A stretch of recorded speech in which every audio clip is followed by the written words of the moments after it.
साथियों, मैं प्रवीण आप सभी का स्वागत करता हूं genius academic and competitive classes के इस ऑफिशियल यूट्यूब चैनल पर। आज की जो हमारी वीडियो होने वाली क्लास 10th में एक्सरसाइज 1.4 का जी ये जो पार्ट 2 है, जिसमें हम डिस्कस करेंगे क्वेश्चन नंबर 2 और क्वेश्चन नंबर 3 को। इससे पिछली जो वीडियो थी उसमें हमने क्वेश्चन नंबर 1 के जितने भी क्वेश्चन थे यानी 10 क्वेश्चन थे, उसके अंदर क्वेश्चन नंबर 1 में उन क्वेश्चनों को हमने वहाँ पे सॉल्व किया था। अगर आपने उस वीडियो को नहीं देखा है तो ऊपर राइट साइड में आई बटन पर क्लिक करके आप उन वीडियो को जरूर से देख लीजिए, या मैं डिस्क्रिप्शन में उनकी लिंक दे रहा हूँ, जिससे आप इस वीडियो के खत्म होने के बाद उन वीडियो को जरूर से देख लेना। ठीक है, तो आइए शुरू करते हैं एक्सरसाइज 1.4 है उसका पार्ट 2, जिसमें क्या है क्वेश्चन नंबर 2 से हम स्टार्ट करेंगे।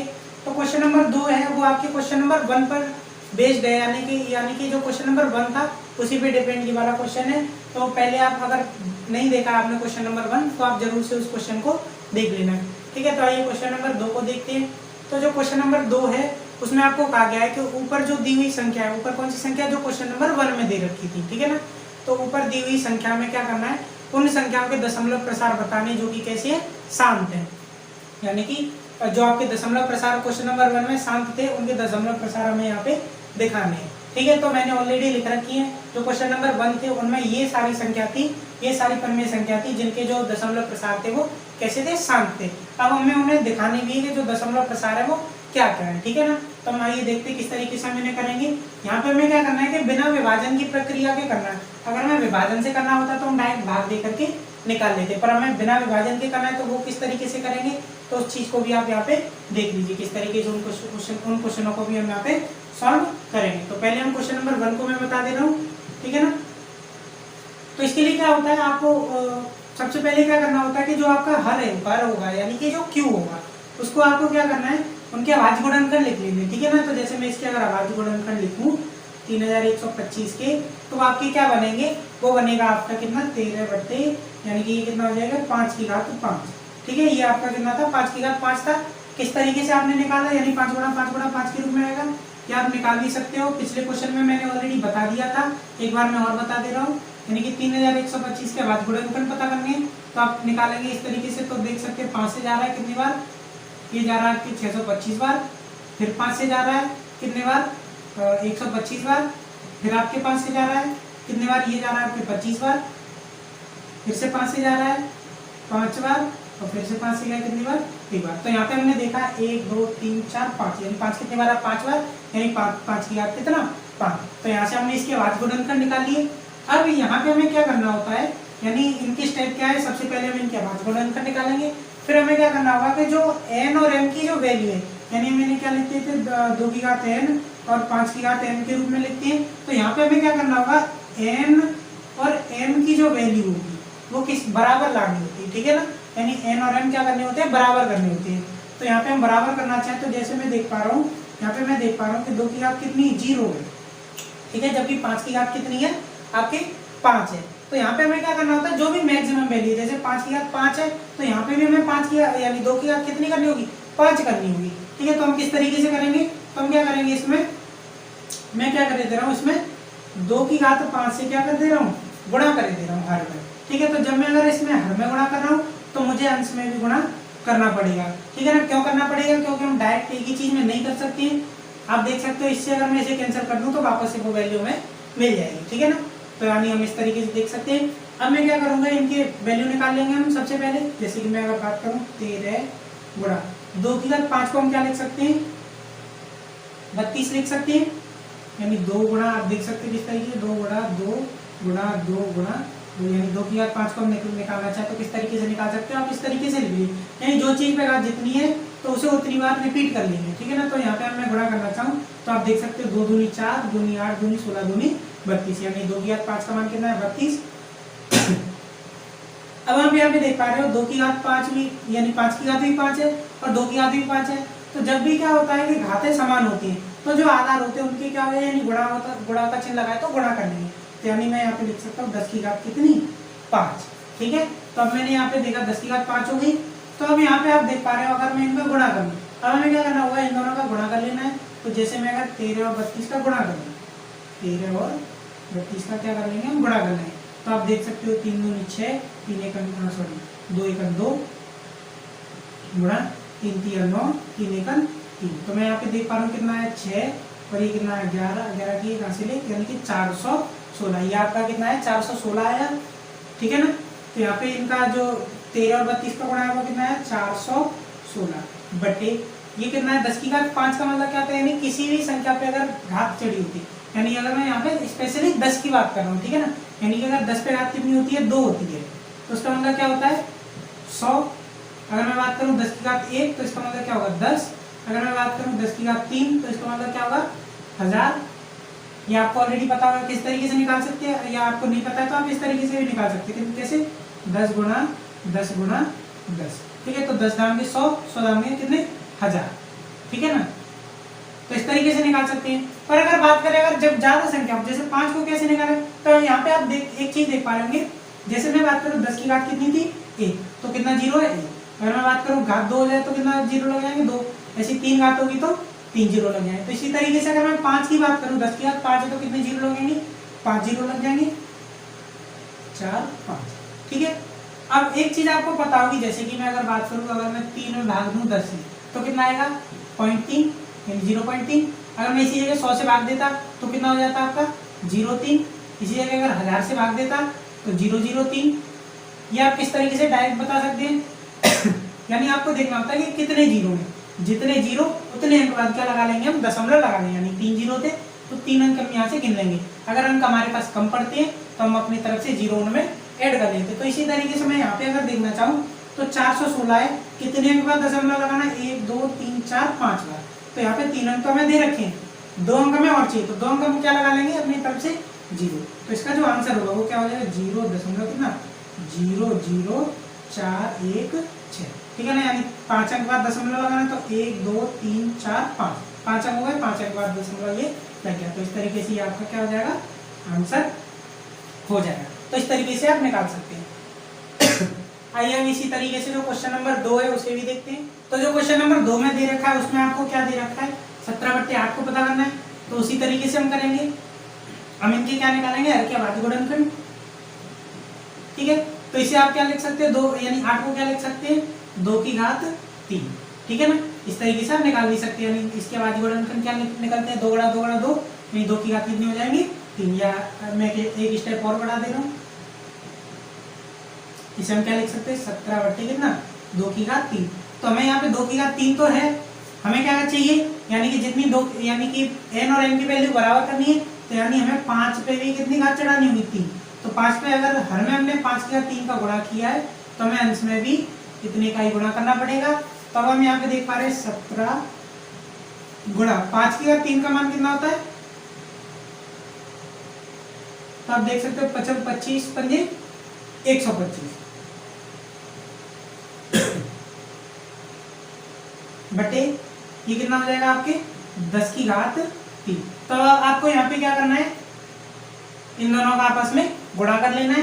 तो 17 और 125 का अगर मैं गुणा करूं 17 और 125 का मैं अगर गुणा करूं तो 7 पंजे 35, 3 हासिल 7 दूनी 14 और 3 17 की 1 हासिल 1 7 एकम 7 और 1 8। यहाँ पे गुणा करेंगे 1 का इसमें गुणा करें तो सेम ऐसा ही आ जाता है 125। मैं अगर इन्हें ऐड करूँ तो 5 7 5 12 की 2 हासिल 1 8 और 2 10 और 1 11 की 1 हासिल 1 2, यानी ये आपका कितना हो जाएगा 2125। तो मैं इसकी जगह पे क्या लिख सकता हूँ 2125 लिख सकता हूँ, ठीक है। 2125 बट्टे कितना 10 की घात 3 का मतलब यानी 1 पे कितने 0 3 0। तो अब यहाँ पे हम देख पा रहे हैं कितने अंक बाद दशमलव लगेगा 3 अंक बाद, तो 3 अंक हमारे पास यहाँ पे ऑलरेडी है। तो यानी इसका आंसर क्या होगा 2.125, ठीक है ना। इस तरीके से आप आंसर निकाल सकते हैं। आइए क्वेश्चन नंबर 3 को भी देख लेते हैं इसी तरीके से। तो आइए क्वेश्चन नंबर 3 को भी देखते हैं। तो इसमें आपको निकालना है 15/1600 के लिए, ठीक है ना। तो आप क्या कर लीजिए इनके अभाज्य गुणनखंड निकाल लेना है अलग से। 1600 के 2 से जाएगा 800, 2 से जाएगा 400, 2 से जाएगा 200, 2 से जाएगा 100, फिर 2 से जा रहा है कितनी बार 50, फिर 2 से गया 25 बार, फिर 5 से जा रहा है 5 बार, तो फिर 5 से गया एक बार, ठीक है ना। इस तरीके से हमने इसके अभाज्य गुणनखंड निकाल लिए। अब हमें क्या करना है, अभाज्य गुणनखंड हम यहाँ पे लिख लेंगे 15 बटे कितना 2 की घात कितना 1 2 3 4 5 6 यानी 2 की घात 6 गुणा 5 की घात कितना आपके यानी 5 की घात कितना आपके 2, ठीक है। आप चाहें तो कैंसिल कर लीजिए, इसे काट लीजिए, यानी आपस में कट रहे हैं ऑलरेडी, या ना भी काटना चाहे तो भी आप कर सकते हैं। अच्छा, अब हमें यहाँ पे करना क्या था कि दोनों की घातें बराबर करनी होती है, यानी मैक्सिमम वाले के बराबर करनी होती है। तो मैं यहाँ पे देख रहा हूँ 2 की घात कितनी है 6, यहाँ पे 5 की घात कितनी है 2, यानी 5 हमें कितने और चाहिए 4 और चाहिए, ठीक है ना। तो यानी मैं इसमें कितने का गुणा कर लूंगा 5 की घात 4 का, तो यहाँ पे भी मुझे 5 की घात 4 का गुणा करना पड़ेगा, ठीक है।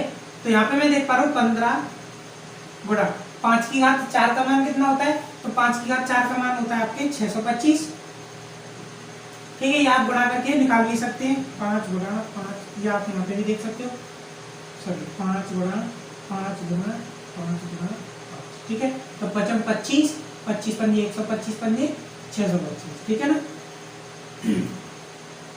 बटे कितना यानी 2 की घात 6 गुणा 5 की घात भी कितनी 6, यानी गुणा में आपको पता होगा घातें जुड़ जाती हैं, ठीक है। अब 625 और 15 का गुणा कर लेना है, तो 625 और 15 का गुणा कर लें अगर हम, तो आप देख सकते हो कितना 55 25 की 5 हासिल 2 5 दूनी 10 और 2 12 की 2 हासिल 1 5 6 की 30 और 1 31 गुणा ये 1 से गुणा करें तो कितना हो जाएगा 625, ऐड करेंगे तो 5 7 3 और ये 9 यानी कि कितना 9375 बटे ये कितना आ जाएगा 10 की घात 6, 10 की घात 6 का मतलब कितना 10 पे कितने जीरो 6 जीरो, इसका मतलब आपके क्या होगा 9 3 7 5 बटे 1 पे कितने जीरो 6 2 3 4 5 6, तो 6 जीरो का मतलब 6 पर दशमलव लगेगा, 4 अंक तो हमारे पास हैं, 2 अंक और चाहिए, तो 2 अंक क्या लगा लेंगे अपनी तरफ से जीरो लगा लेंगे, ठीक है ना। तो 2 अंक जीरो लगा ले रहे हैं, यानी कि इसका आंसर क्या होगा 0.00937 ये आपका आंसर हो जाएगा, ठीक है ना। इस तरीके से आप निकाल सकते हैं। आइए इस क्वेश्चन को भी देखे ले रहे हैं। तो जैसे कि इसमें दे रखा था कितना 23 बट्टी कितना 2 की घात 3 और 5 की घात कितना 2, तो यहाँ पे हम देख पा रहे हैं अलग अलग घातें यानी बराबर करनी है, यानी क्या चीज कम पड़ रही है आपके 1 5 कम पड़ रहा है, यानी 2 तो है 1 और चाहिए, तो यानी गुणा 5 की घात 1 करेंगे, ठीक है ना। तो यहाँ पे भी 5 की घात 1 का गुणा करना पड़ेगा, तो यहाँ पे मैं देख पा रहा हूँ 23 गुणा 5 की घात 1 का मान 5 ही होता है, बट्टे यहाँ पे कितना हो जाएगा 2 की घात 3 गुणा 5 की घात भी कितनी हो गई 3, तो 23 पंजे कितना होता है, तो आप देख सकते हो 5 3 15 की 5 यहाँ से ले 5 दूनी 10 और 1 11 यानी 115, तो यहाँ पे कितना हो जाएगा 10 की घात कितना 3, जिसका मतलब क्या होगा यानी कि 115 बट्टे कितना 1000, 1000 का मतलब 3 अंक बाद दशमलव लगाना, यानी 3 अंक यहाँ पे ये हैं, यानी 0.115 इसका क्या हो जाएगा आंसर हो जाएगा, ठीक है ना। अब जो बचे क्वेश्चन उन्हें भी देख ले रहे हैं, तो जैसे कि हमें दे रखा है 6/5 तो सॉरी 6/15, तो जैसे मैं अगर बात करूँ 6/15 के लिए, तो 6/15 को हम क्या लिख सकते हैं यानी 6 बट्टे इसे क्या लिख सकते हैं 3 गुणा 5। अच्छा यहाँ पे आप देख पा रहे हैं ये कट जाएगा आपस में, तो हमें पहले इन्हें काट लेना है, ठीक है ना, यानी एक्स्ट्रा चीज अगर आ रही है तो उन्हें काट दीजिए, अगर 2 और 5 है तो कोई दिक्कत नहीं है। तो जैसे कि मैं देख पा रहा हूँ ये कट गया था कितने बार 2/5, ठीक है ना। तो यानी 5 की घात यहाँ पे कितनी 1 है, तो हमें 2 की घात भी 1 लानी पड़ेगी, यानी 2 की घात 1 अगर हम हर में गुणा कर रहे हैं तो यहाँ में ऊपर भी में गुणा करना पड़ेगा। तो यहाँ पे हम देख पा रहे 2 गुणा 2 की घात 1 का मान 2 और यहाँ पे कितना हो जाएगा 5 की घात 1 भी है, यानी 5 की भी घात 1 है और 2 की घात भी 1 है, तो यानी 10 की घात 1, जिसका मतलब क्या होगा 10 ही होगा, यानी कि 4/10, 1 अंक बाद दशमलव लगाना है, यानी कि 0.4 इसका क्या हो जाएगा आंसर हो जाएगा, ठीक है। बात करें अगर 35/50 के लिए, तो 35/50 को मैं यहाँ पे कर दे रहा हूँ, तो 35/50, ठीक है ना। 35/50 को मैं किस तरीके से करूँगा 35/50 को मैं क्या लिख सकता हूँ 25 दूनी 50 होते हैं, यानी 5 गुणा 5, यानी 2 गुणा 5 गुणा 5, ठीक है। आप डायरेक्ट भी निकाल सकते हैं 25 यानी 25 दूनी 50, ठीक है। अब मैं यहाँ पे देख पा रहा हूँ ये कट रहे हैं, ठीक है। एक तो तरीका ये है कि 5 की घात 2 है, तो यहाँ पे हमें 2 भी बढ़ाना पड़ेगा, उससे अच्छा अगर कैलकुलेशन को यानी शॉर्ट कर पा रहे हैं तो शॉर्ट कर लीजिए, ठीक है। तो यहाँ पे मैं 5 से काट दे रहा हूँ, तो ये कितने बार कटेगा, 7/2 गुणा 5। ठीक है। अब देखो पावर बराबर हो गई, तो यहाँ पे मैं देख पा रहा हूँ 7 कितना हो जाएगा 10, जिसका मतलब क्या होगा, यानी कि 0.7, यानी एक अंक बाद दशमलव लगाना था। तो इस तरीके से आपने देखा कि क्वेश्चन नंबर 2 में जितनी भी आपके जो क्वेश्चन नंबर 1 में जितनी भी शांत दशमलव थे उनके हमने यहाँ पे दशमलव प्रसार निकाले थे। ठीक है। आइए इसी तरीके से जो क्वेश्चन नंबर 3 है उसे भी देखते हैं। आइए अब हम क्वेश्चन नंबर 3 की ओर देखते हैं। जो क्वेश्चन नंबर 3 है उसमें आपको कहा गया है कि जो भी आपको संख्या दे रखी है क्वेश्चन में, तो उनमें हमें ये पता करना है कि ये जो संख्या है वो शांत दशमलव प्रसार है उनका या अशांत आवृत्ति है।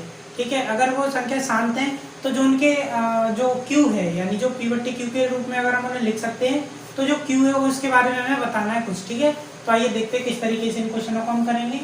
तो जैसे कि हम देख पा रहे हैं सीधे सीधे जो क्वेश्चन नंबर फर्स्ट है इसका, क्वेश्चन नंबर 3 का जो फर्स्ट पार्ट है उसमें आपको सीधे सीधे आप देख पा रहे हैं कि ये कुछ टाइम बाद जा करके खत्म हो गया। तो ये हम डायरेक्ट ही देख के बता सकते हैं कि ये कैसा है, शांत है। ठीक है ना। यानी हम लिख सकते हैं चूंकि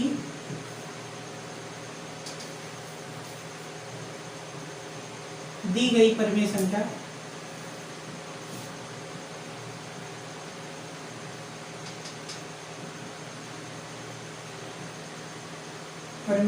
का दशमलव प्रसार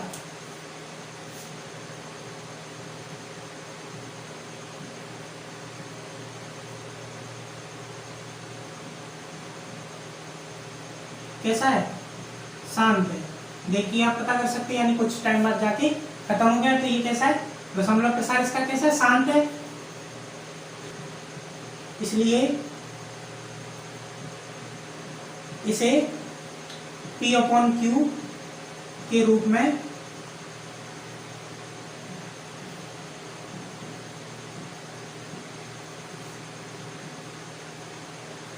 लिखा जा सकता है।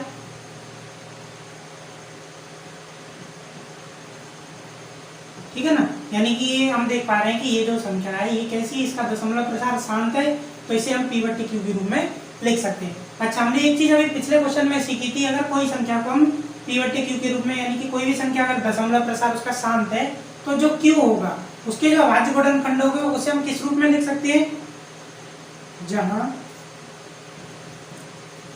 Q को 2n तथा 2n गुणा 5n के रूप में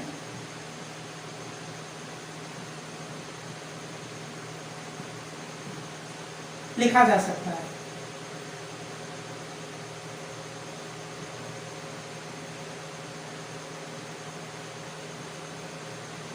ठीक है ना। यानी ये जो संख्या इसका जो Q है, यानी कि जो हर है, उसे हम 2n और 5n के रूप में लिख सकते हैं। हमने पिछले क्वेश्चन में ही देखा था कि अगर कोई भी संख्या का दशमलव प्रसार अगर शांत है तो उसे हम 2n और 5n के रूप में लिख सकते हैं। ठीक है ना। जहां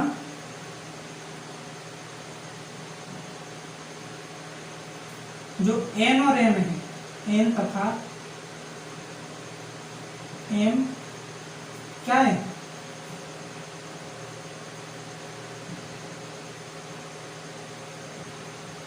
ऋणोत्तर पूर्णांक है। ठीक है ना। जहाँ पे n और m कैसे होंगे, ऋणोत्तर पूर्णांक होंगे। ऋणोत्तर का मतलब क्या होता है कि जिनकी वैल्यू नेगेटिव ना, यानी प्लस में मान होगा। ठीक है ना। यानी कि धनात्मक संख्या होगी ये दोनों, तो इसे हम बोलते हैं ऋणोत्तर। यानी हमने देखा कि ये जो दशमलव प्रसार है शांत है, तो यहाँ पे हम इन्हें P/Q के रूप में लिख सकते हैं। जब P/Q के रूप में लिख सकते हैं और दशमलव प्रसार अगर शांत होगा तो वहाँ पे जो भी संख्या होगी, Q जो हर होगा, उसे हम 2n और 5n के रूप में हम लिख सकते हैं। यही चीज हमें कही गई थी कि यानी अगर दशमलव प्रसार शांत है और उसे P/Q के रूप में लिख सकते हैं, तो जो Q है उसके बारे में हमें बताना। तो यहाँ पे हमने बताया कि ये जो है 2n और 5n के रूप में लिख सकते हैं। यहाँ पे जो n और m है वो कैसे होंगे, ऋणोत्तर पूर्णांक होंगे। ठीक है ना। बात करें अगर इस वाले क्वेश्चन के लिए, तो यहाँ पे आप देख के पता कर सकते हैं ये कैसी है। पहली बात तो अशांत है, ठीक है ना। और दूसरी बात क्या है, इसकी अनावृत्ति है। ठीक है ना। एक तो होती है आवृत्ति, आवृत्ति मतलब कि कोई चीज बार बार रिपीट हो, पर यहाँ पे बार बार रिपीट नहीं हो रहा है। आप देख सकते हैं यहाँ पे 120 था, पर यहाँ पे कितना हो गया, 1200 हो गया, यहाँ पे 12,000 हो गया। यानी कि हर बार चीजें चेंज हो रही है। ठीक है ना। या आप इस तरीके से भी देख सकते हैं, यानी कि आवृत्ति का मतलब होता है कि कोई चीज जोड़े में रिपीट हो। ठीक है ना। जैसे मैं बात करूं अगर कोई भी संख्या 2.353535, तो ये होती है आवर्ती, ठीक है ना। इस तरीके से अगर जा रहा है तो ये आवर्ती है, यानी जोड़े में बन रहा है, ठीक है। यहाँ पे क्या है, जोड़ा नहीं बन पा रहा है, जैसे 120 था और यहाँ पे 120 देखे तो ये 0 एक एक्स्ट्रा आ गया, यहाँ 120 है तो एक 0 और एक्स्ट्रा आ गया, तो यहाँ पे आवृत्ति इनकी नहीं है। तो हम यहाँ पे कह सकते हैं चूंकि दशमलव प्रसार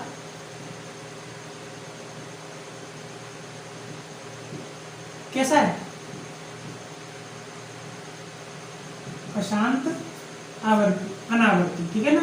यानी इनमें आवृत्ति नहीं हो रही, अनावृत्ति हो रही, यानी कि रैंडमली आ रहे नंबर, यानी कि कोई फिक्स पैटर्न में नहीं आ रहे, ठीक है ना। यानी कैसा ये अनावर्ती,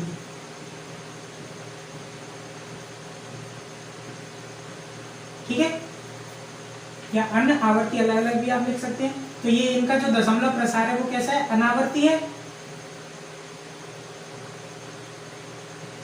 इसलिए यानी कैसा है, अनावर्ती है। तो इसलिए हम क्या कर सकते हैं, इन्हें इसे P/Q के रूप में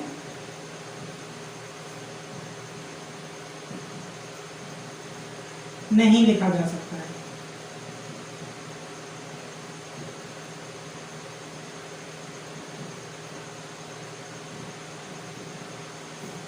ठीक है। तो यानी कि ये अनावर्ती हो रही है इनकी और दशमलव प्रसार अशांत है, तो इन्हें P/Q के रूप में नहीं लिखा जा सकता है, ठीक है ना। अगर लिखा जा सकता तो उन्हें उसमें हमें Q के बारे में भी कुछ बताना था, ठीक है। तो इस तरीके से आप इन क्वेश्चनों को भी देख सकते हैं। जो क्वेश्चन नंबर इसका जो थर्ड है उसे भी देख लीजिए इसी तरीके से, यानी उसमें आपको क्या कहा गया है, इसी क्वेश्चन में मैं बता दे रहा हूँ। क्वेश्चन नंबर जो आपको फर्स्ट वाला दे रखा है उसी के तरीके से, बस उसमें थोड़ा सा चेंज दे रखा है। उसमें आपको यहाँ पे क्या कर रखा है कि जो 1 2 3 4 यानी कि 43.1 2 3 4 5, इसमें क्या लगा हुआ है, बार लगा हुआ है। बार का मतलब क्या होता है कि कोई चीज अगर बार बार रिपीट हो रही होती है तो उस पर हम क्या लगा लेते हैं, ऊपर बार लगा लेते हैं, इसे क्या बोला जाता है, बार बोला जाता है। जैसे कि मैं अगर बात करूं कि 4.333 अगर आ रहा है तो इसका मतलब क्या होगा, मैं इसे डायरेक्ट यानी कि ऐसे चलता रहे तो उसका मतलब क्या होगा, मैं इसे ऐसे लिख सकता हूँ 3 पर बार, ठीक है ना। कोई चीज बार बार रिपीट हो रही है तो उस पर मैं एक सिंगल ऊपर यानी कि बार लगा सकता हूँ, जिससे कि ये क्या पता, इससे पता हो जाता है कि ये कोई चीज बार बार रिपीट हो रही है। जैसे मैं अगर कोई और चीज लिखना चाहूँ, जैसे मैं लिखना चाहूँ अगर 2.356 इस तरीके से अगर आ रहा है तो उसका मतलब क्या होगा, मैं इसे डायरेक्ट क्या लिख सकता हूँ, यानी 2.356 पर बार, यानी कि जोड़े में इतना रिपीट हो रहा है ना, तो उतने पे हम बार लगा देंगे। अगर एक चीज रिपीट हो रही तो एक पे बार लगा सकते थे, ठीक है। इस तरीके से आप या ऐसे भी लिख सकते हो कि 33 यानी 33 की तरफ, यानी तरह से भी तो रिपीट हो रहा है, जरूरी नहीं कि तीनों 33 हो सकता है, या 333 तो कैसे भी आप लिख सकते हो, ठीक है ना। तो ये हो गए, इस तरीके से हम इन पर बार लगा सकते हैं। तो इसी तरीके से हम इसमें भी समझ सकते हैं। इस वाले क्वेश्चन में हमें क्या दे रखा है कि इतने पूरे पे बार लगा, इसका मतलब ये पूरा क्या हो रहा है, बार बार रिपीट हो रहा होगा। तो यानी हम कह सकते हैं चूंकि ये जो दशमलव प्रसार है,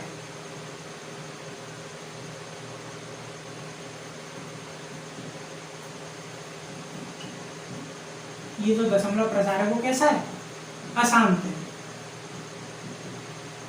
अशांत क्यों है, क्योंकि ये बार बार आ रहा है, मतलब कि अशांत होगा। अशांत के साथ साथ क्या है, अशांत और क्या हो रहा है, इनकी आवृत्ति हो रही है। यहाँ पे अनावर्ती हो रही थी, यानी कि कोई चीज बार बार रिपीट नहीं हो रही थी, जबकि ये यहाँ पे बार बार वही चीज रिपीट हो रही है। यानी 1 2 3 4 5 6 7 8 9, फिर 1 2 3 4 5 6 7 8 9, 1 2 3 4 5 6 7 8 9, इस तरीके से बार बार चलता रहे। तो यानी अशांत आवर्ती है, ठीक है ना, अशांत आवर्ती है। तो यहाँ पे क्या होगा, इसलिए इसे P/Q के रूप में लिखा जा सकता है।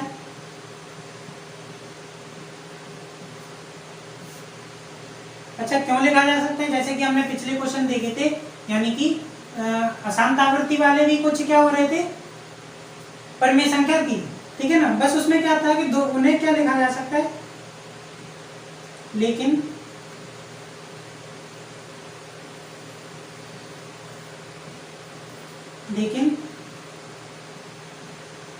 इसके हर को, यानी जिसे क्या हम बोलते हैं क्यू को 2 की घात n और 5 की घात m के रूप में नहीं लिखा जा सकेगा।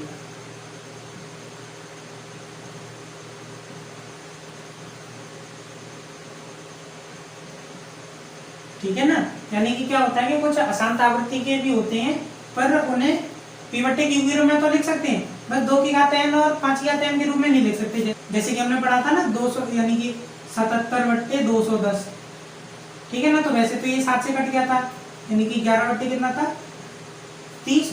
तो यहाँ पे हमने देखा था 11 बट्टे कितना 2 गुणा 3 गुणा 5, ठीक है ना। तो 2 और 5 के रूप में भी तो लिख सकते हैं, यानी इसे यानी कि परिमेय संख्या तो थी पर उसे 2 और 5 के रूप में नहीं लिख पा रहे थे। तो इसी तरीके से ये वाला भी, यानी कोई चीज अगर बार बार आवृत्ति हो रही है तो उसमें क्या होगा p बटे क्यू के रूप में तो लिख सकते हैं, बट उसमें क्या होगा कि 2 की घात n और 5 की घात m के रूप में उसे नहीं लिख पाएंगे। तो इस तरीके से आपने देखा कि यहाँ पे हमने क्वेश्चन नंबर एक्सरसाइज 1.4 थी उसके चारों यानी कि तीनों क्वेश्चन हमने सॉल्व कर लिए, सारे क्वेश्चन हमने इसमें सॉल्व कर लिए। तो वीडियो आपको कैसी लगी? अगर वीडियो आपको पसंद आई हो तो वीडियो को लाइक करें, शेयर करें, ताकि और भी जो लोग आपकी क्लास के हैं वो भी इस वीडियो का फायदा उठा सकें। साथ ही साथ आप अगर इस वीडियो को पहली बार देख रहे हैं तो चैनल को सब्सक्राइब करें, बेल आइकन को प्रेस करें, ताकि हमारे चैनल पर जो भी नई वीडियो आती है उनके नोटिफिकेशन आपको सबसे पहले पहुंच जाए। और यदि आपने हमारा फेसबुक पेज और टेलीग्राम चैनल ज्वाइन नहीं किया है तो डिस्क्रिप्शन में लिंक दे रखी है, वहां से जाकर के आप हमारे फेसबुक पेज और टेलीग्राम चैनल को ज्वाइन कर सकते हैं। साथ ही साथ अगर आपने एक्सरसाइज 1.4 का जो पार्ट फर्स्ट था उसे नहीं देखा है तो लेफ्ट वाली वीडियो पर क्लिक करके आप उस वीडियो को देख सकते हैं। अगर आपको मैथ की सारी वीडियो देखनी है तो राइट साइड में नीचे प्लेलिस्ट आ रही होगी, उस पर क्लिक करके आप उन सारी वीडियो को देख सकते हैं। अगर आपको एक्सरसाइज 1.3 देखनी है तो आप राइट साइड में ऊपर वीडियो पर क्लिक करके आप उस वीडियो को भी देख सकते हैं। तो मिलते हैं हम नेक्स्ट वीडियो में, तब तक के लिए good bye, take care, thanks for watching.